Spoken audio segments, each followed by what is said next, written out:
Fala galera, tudo bem? Professor Marden Moura com você, para mais uma aula de filosofia, aula preparatória para o vestibular da Universidade Estadual do Ceará. E nós vamos hoje abordar, a teoria das virtudes em Platão, certo? Então é muito importante dizer que essa teoria das virtudes de Platão, ela está muito ligada à teoria política do Platão, tá bom? Então, quando nós falamos em teoria das virtudes, essa teoria das virtudes vai estar exposta, vinculada a uma teoria política que é veiculada na principal obra do Platão, que é a República.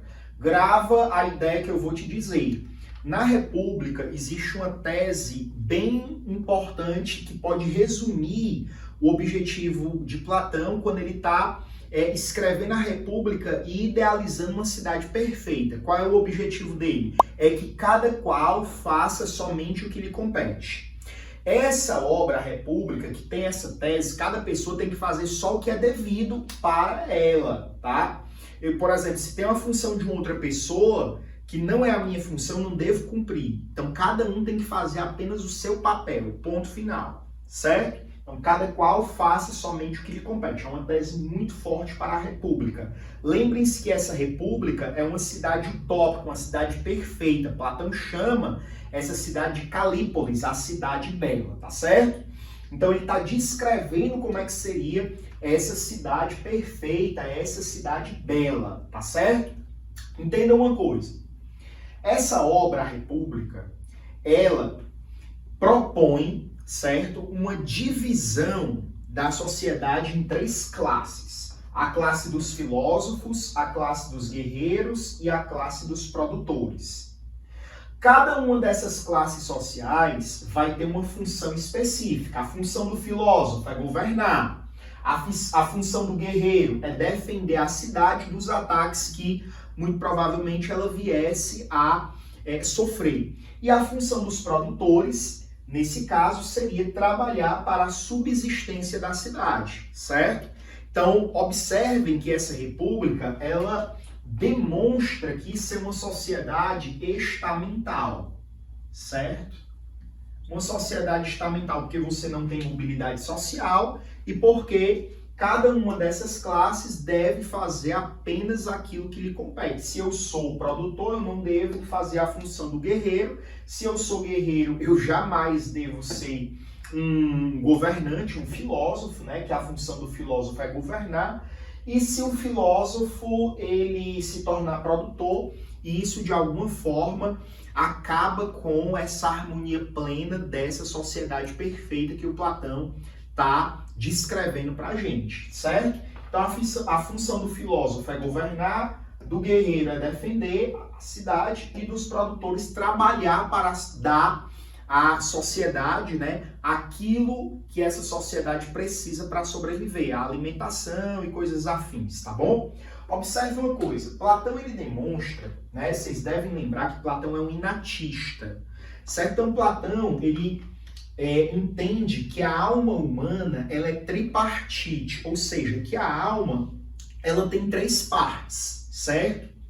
Então, essa divisão da República em classes, em três classes, corresponde à divisão da alma humana também em três partes.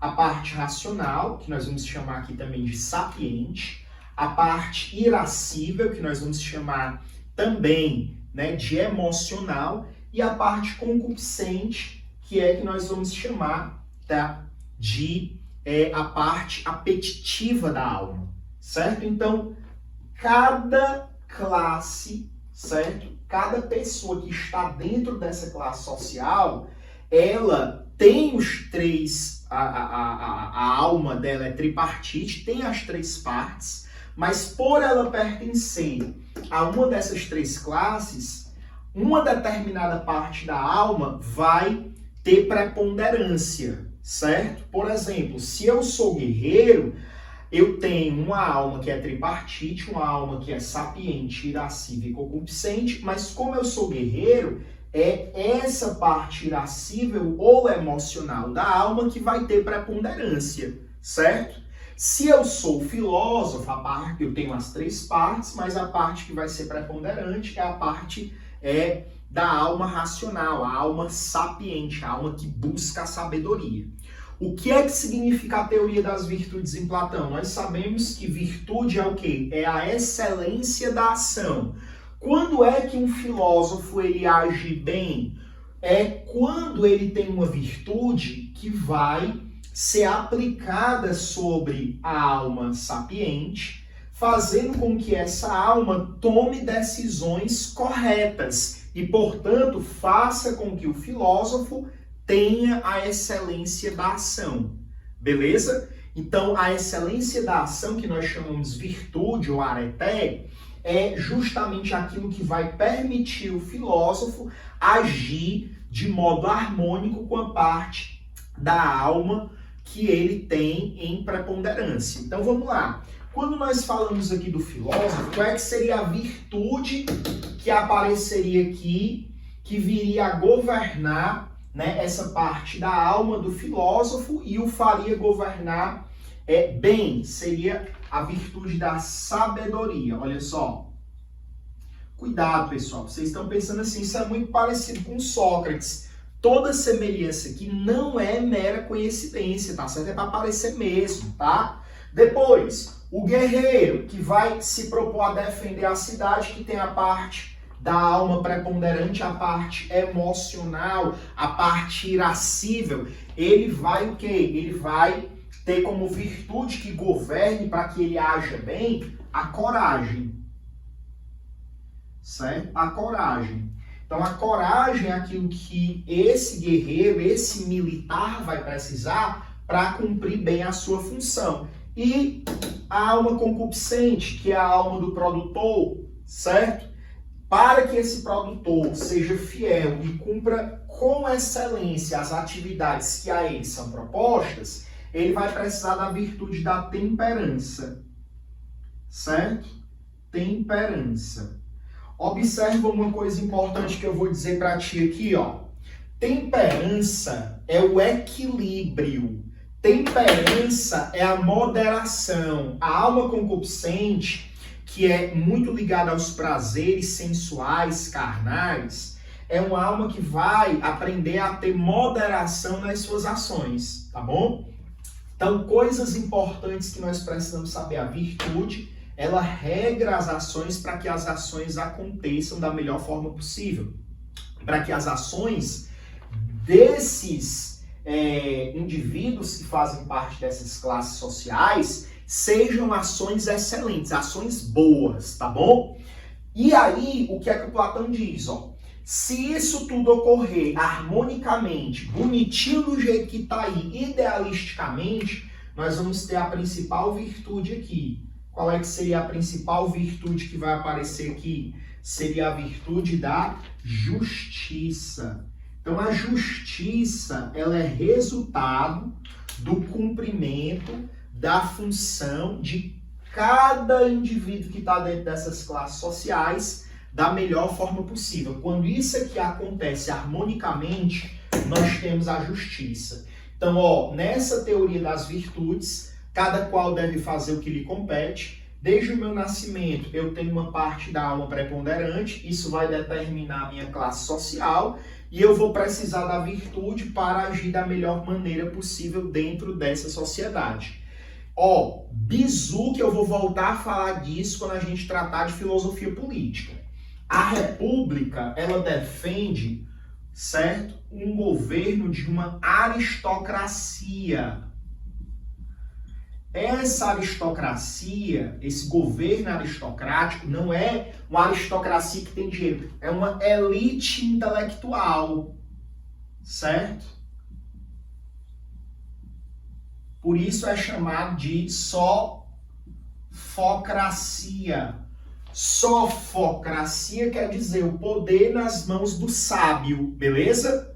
Então, essa elite intelectual que governaria a república poderia ser apenas de um filósofo, portanto uma monarquia do sábio, ou poderia ser um governo, né, de uma classe de filósofos que tomariam as decisões, né, baseados na parte da alma que é a alma sapiente, a racional, governada pela virtude da sabedoria. Aí você deve estar pensando assim, então os filósofos são mais bonitos, são melhores do que os produtores que estão lá embaixo. Não. Todo mundo que está aqui tem uma função. Se isso aqui estiver descontente com o filósofo e eles não cumprirem bem a sua função, o que é que nós não vamos ter? Justiça. Certo? Quando é que tem justiça? Quando tudo isso aqui funciona da melhor forma possível. Por isso, essa república, que é uma sociedade dividida dessa forma em classes sociais, governada por um filósofo, ela não eleva o filósofo ao status de soberano.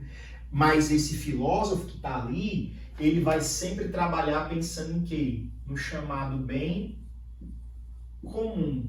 Porque ele sabe racionalmente, ele sabe que se ele fizer o que é bom só para ele vai acabar o quê? Ele vai acabar fazendo com que os guerreiros, que são os militares, e os produtores, que são os trabalhadores, fiquem descontentes da sociedade, não cumpram bem o seu papel e, portanto, a justiça estaria fadada ao fracasso. Né? A justiça seria como que assim a maior dessas virtudes que aparece aqui, porque ela é resultado justamente dessa harmonia, né, da cidade perfeita que o Platão está narrando para a gente.